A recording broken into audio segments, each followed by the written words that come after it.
What do I excel at? If I'm standing up here today talking with you guys, I've got to be good at something, right? But before I get into that, let me show you a number. I've been knocked down 15,687 times. However, the only figure that matters is this one. I've gotten back up 15,688 times. Yeah, I excel at getting back up after getting knocked down. It doesn't matter how many times you've been knocked down, it only matters if you get back up. I'm like Boppo the clown. You know, the inflatable clown with the weighted base. When you punch it, it just pops right back up, rendering its opponents utterly exhausted. Yeah, I'm the real-life human version of Boppo the clown. I like to call this the Boppo strategy.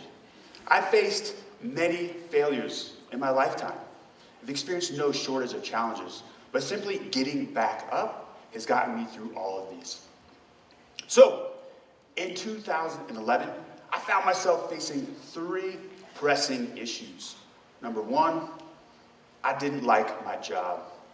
Number 2, after my grad school student loans kicked in, on top of my undergraduate student loans, I found that my expenses were exceeding my income. Now, this is a huge problem if you want to buy anything cool in life. Number 3, I seemed to be facing a foe that was getting stronger over time. I couldn't quite figure it out. It seemed the Boppo strategy was not having any effect. The more I got back up, the harder I got knocked down. I began to wonder, do I stay down? Do I play dead? But figuring the Boppo strategy would eventually prevail, I pushed forward. And I started to address these issues in my life. So in 2011, I quit my job. And I started a mobile wedding DJ business called Bozeman DJ. When I first started this, it seemed like no was the most popular word in the world. I'd call up a wedding venue and say, hey, my name is Paul with Bozeman DJ. I'd like to be on your list of recommended vendors. They'd say, nope, that list is all full. I'm like, you know, I'm looking on your website. There's just a little spot at the bottom. You can't squeeze me in. No? Okay. Thank you for your time.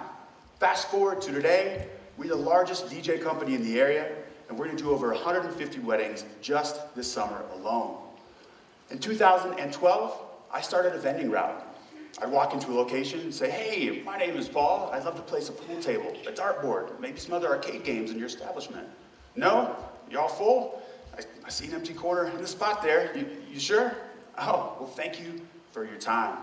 After a long list of no's, I finally landed a location, and today I've got almost 100 games, averaging $8,500 a piece, in 9 locations. In 2013, I started an adult rec sports league called Up the City. Hey, my name is Paul, and I'd like to reserve some field space for an upcoming league. Wait, what's that? Every field, park, patch of grass is booked for the next couple years? Darn it, thank you for your time. Today, we've got leagues being played all across the city, all year round, with over 1,000 participants. So here I am, in 2014. I've got 3 successful businesses under my belt. I thought I had it all figured out. The Boppo strategy was really paying off.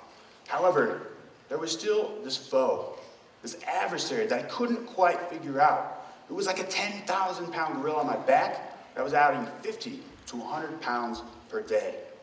And let me tell you why this opponent was so powerful and so baffling. It would lie to me in my own voice. It would tell me that I didn't have a problem. It crushed me spiritually, physically, and mentally. It destroyed my self-confidence and my self-esteem. I was beginning to face financial and legal repercussions, and it made me feel like I was the only person in the entire world facing this issue. Now, you might imagine an opponent like this would have a long, spiky tail, breathe fire or fly, but it didn't. So, what was it? Well, it was alcohol. It was alcohol that kept knocking me down, and I couldn't figure it out. After all, I was over the age of 21. Everyone else around me seemed to be drinking normally without any issues. What is going on? It seemed the Boppo strategy had finally been stifled, and was not yielding the desired result. So I decided to do some research. And I went to Dr. Google and WebMD. What I concluded was that alcohol definitely was the problem. What I learned was that given my genetic makeup, after drinking enough alcohol, I eventually became addicted to it. So what does this mean? I always thought for one to develop a drinking problem, they need to drink for years, be in their 50s and 60s and own a boat. So here I was, age 28, addicted to alcohol. What does this mean? Am I an alcoholic? What? I couldn't quite figure it out. So, with the Boppo, one morning, with Boppo the clown lying flat on his back, I took an honest and clear look at my life and decided that I needed to quit drinking and fast. Now, quitting drinking and getting sober is not easy. In fact, that's probably the understatement of a lifetime. But luckily on September 7th, 2014, I got sober and have remained sober ever since. Now, you guys might be saying to yourself, oh my, this poor guy who became an alcoholic in his late teens, in his mid-20s at such a young age. Well, that's not how I see it.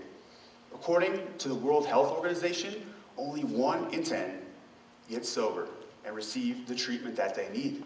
In fact, I'm one of the lucky ones to be standing on this stage right here talking with you guys. 85,000 Americans, over 3 million people worldwide will die this year due to alcohol-related issues. And guess what? I'm not going to be one of them. As I mentioned, getting sober, it's not easy. So in 2014, I found that I needed accountability in my quest for sobriety. So I started the Recovery Elevator podcast. Since then, the podcast has been downloaded over 1 million times in all 50 states and over 130 countries. I'd like to think that the success and growth of the podcast is due to the fact that the content is just mesmerizing, that the production quality is fantastic. But I know it's because there's so many people out there struggling with alcohol. So in 2015, without the 10,000-pound gorilla on my back, with the Boppo the clown who was standing straight up and no longer drinking, I was able to start 2 more businesses. When I first started that, this is how it sounded. Paul, that's probably the silliest idea I've ever heard. That is not going to work. No one's ever going to want to use that. However, with these 2 businesses, bringing the total tally to 5, they are all open and profitable today. Thank you, Boppo Strategy. Now, I want to circle the wagons and talk a little bit more about addiction and alcohol. It's time to shred the shame. There's absolutely nothing to be ashamed about. In 1956, the American Medical Association classified alcoholism, addiction, as a disease. What I've learned while having over 120 interviewees on the podcast is that alcoholism is not a moral failing. It is not a sign of weak character, and it does not segregate. I've interviewed doctors, lawyers, engineers, even the CEO of a Fortune 500 company.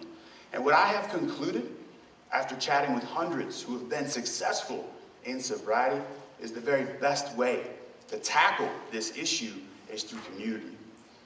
The cure to this disease is not located behind closed doors, in secretive conversations, or in hopes that one might simply grow out of it. But the solution involves open dialogue, community, and full community support. And we need to look at this for what it really is, a disease and not a sign of weakness. Now I encourage you with whatever you're struggling with today. And if you or someone you know are struggling with addiction, I encourage you to get back up, because together we can do this. Thank you.